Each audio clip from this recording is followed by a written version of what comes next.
In this video, I will show how to generate a random number between given a range.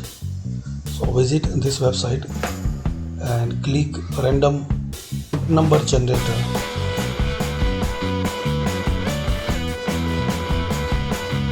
Minimum and maximum, then submit. So now this time is 31.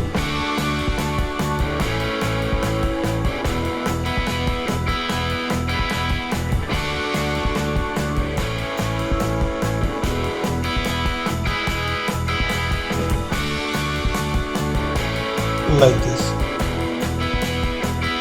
So visit this website, create your account with Google.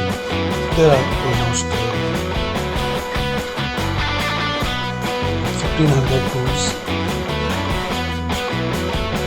you can use in your daily life.